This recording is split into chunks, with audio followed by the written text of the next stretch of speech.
welcome back to another episode of Winnie's Travels. In this episode, I'm just gonna go over how I actually hooked up my propane system, how I put all those little brass pieces together and got them hooked up to my propane heater, which I just turned on for the purposes of this video, even though it's about 50 degrees outside.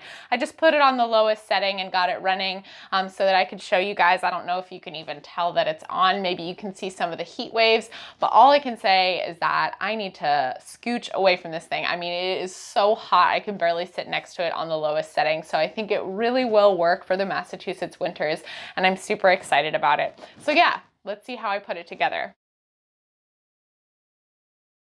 All right, so besides the actual pieces themselves that I'll go over in this video that I use to hook up my system, you do need a few simple tools.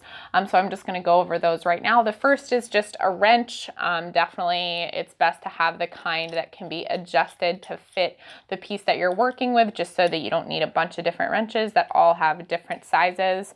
And then you just need some PFTE tape, also known as plumber's tape, and it comes in two different colors or kinds. One is yellow, and that is for gas, and then the other kind is blue, and that is for water. And then the only other thing that you need is just some soapy water. So I've got my little spray bottle, handy dandy spray bottle of soapy water. The little thing's actually broken, so that's kind of sad. Once you hook up all your pieces, you spray soapy water onto all of the different joints, and then you turn your propane on just a little bit, and you'll see bubbles if you have any leaks. The soapy water will actually bubble up. It's really easy to tell the bubbles like form right away if you had a leak. I had a few leaks at the beginning, and I was able to know exactly where the leaks were coming from, tighten those pieces or fix whatever needed to happen, and then try it again, just turning the propane on a little bit. And then once you don't see any bubbles, you turn the propane on all the way. If you still don't see any bubbles, then you can turn on whatever appliances you want to test out. So that has all worked really well for me. I turned the heater back off because I was so hot, but it is up and running, and that's super exciting. And I overcame my fears of exploding myself and everything around me. So that was definitely good. Here is the outside end of the propane system. So I'm going to go over these few pieces and what they do. So first of all, the thing that's connected to the actual two propane tanks that I have, that is this little white box here, and that is an auto changeover. So what that does is it hooks up two propane tanks at once. So they're both hooked up and they're both on. And then when one depletes itself, so when you run out of the propane from one of the tanks, the auto changeover automatically switches from one tank to the other. So basically you can hook up twice as much propane as you could from a single tank. So you could hook up to 20 pound propane tanks like I have, or you could do two 30 pound propane tanks, or even more than that. And then that's connected to an elbow, and then that's connected to a 1.5 inch or 2 inch pipe nipple. And then that is connected to this thing here, which is a pressure regulator. It regulates the pressure coming out of the gas tanks to between 11 PSI and 14 PSI. What's the point of an external regulator, you ask?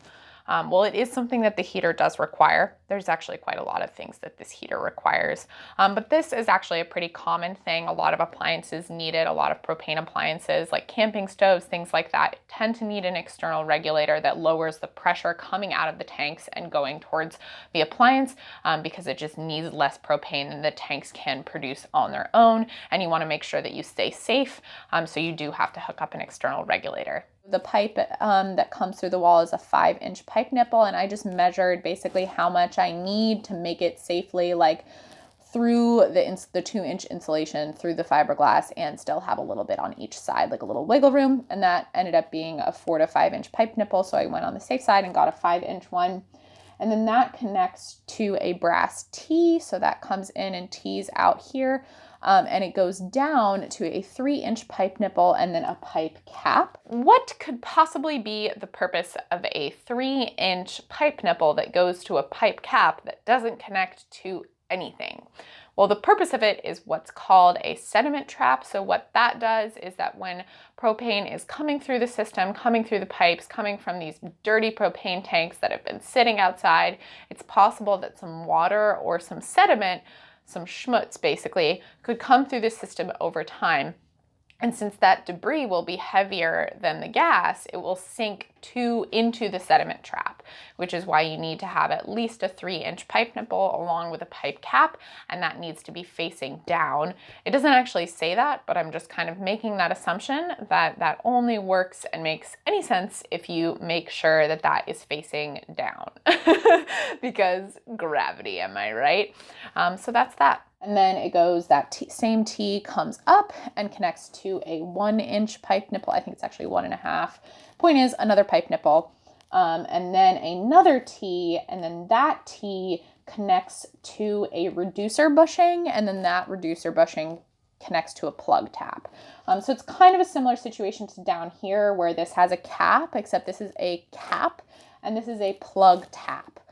So both of the purposes is just to cap off something, except this one is basically like going in, whereas this one's a male, whereas this one's female. What could possibly be the purpose of a reducer bushing that just makes the hole in the pipe smaller and then a plug tap that goes into that smaller hole? What's the point? Well, that is actually a test gauge, or gauge. I have no idea how to pronounce that word. We're going to move on. I really don't know. I think it's probably gauge.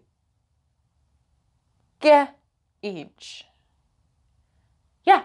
So what that does is that I really wouldn't have put that in there, except that it is one of the requirements that the heater asks for, and I'm pretty sure that it's so that you can test the pressure. Like you could put a pressure tester onto that area, like you could take out the plug tap and put in something that tests the pressure, or you could just open that up and like let the gas out to test that it's working.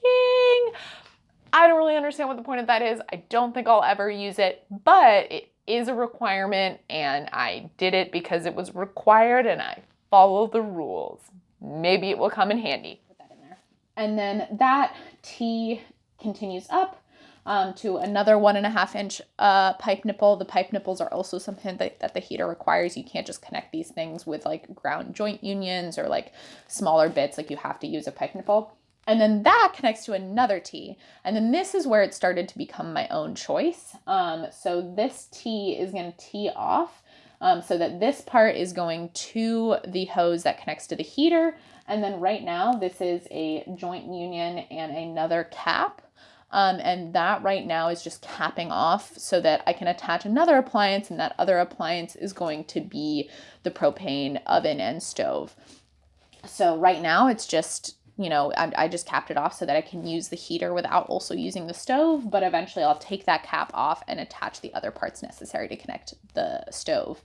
And what's great is that, it would have been a waste to have this joint union and this cap. But what's awesome is that I'll basically just be switching that around when I take the parts off that are attached to the heater. When it's summer and I don't need the heater, I'm going to take those parts off and put this joint union and this cap over here on this side instead. And then back here on the other side of the T, there's another 1.5-inch pipe nipple and then a shut off valve. So this, right now the propane's not on, but this would I would turn this on here and then gas will start to flow. So when this is down here, the gas is gonna flow through these pieces here and potentially to another appliance, but it will not flow to this appliance or through this pipe and into the heater. So it is required that every single time you turn off the heater that you also turn off the gas that's connecting it to here.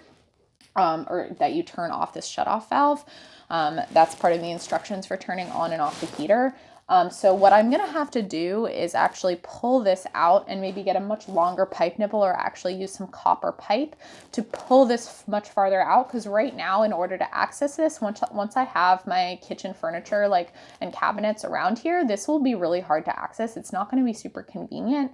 And I want to be able to turn off. There's going to be another shutoff valve that connects to the stove and the oven. So I want to be able to turn these appliances on and off with these shutoff valves whenever I need to, which will be pretty much on a daily basis. So I want to be able to access these really easily. So I'm going to have to pull this much farther out from the wall.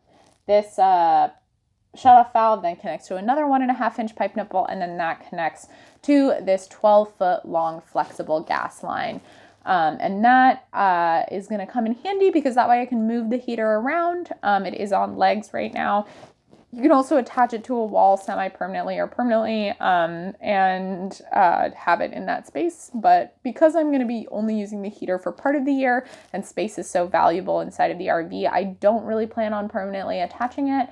Maybe I'll change my mind later on, but this flexible gas pipe is perfect because, you know, even if I do install it permanently, I can still use this pipe. Okay, so this is the other end of the flexible gas pipe, and then that attaches right into a street elbow. So that's what you call an elbow piece that has like one male end and one female end. I don't really know why you call it a street elbow, but that's what it's called.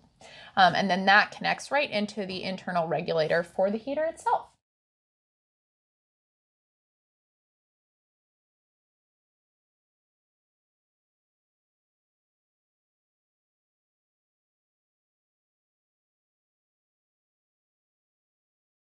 That's all for now, folks. Thanks for watching, and stay tuned for more episodes of Winnie's Travels.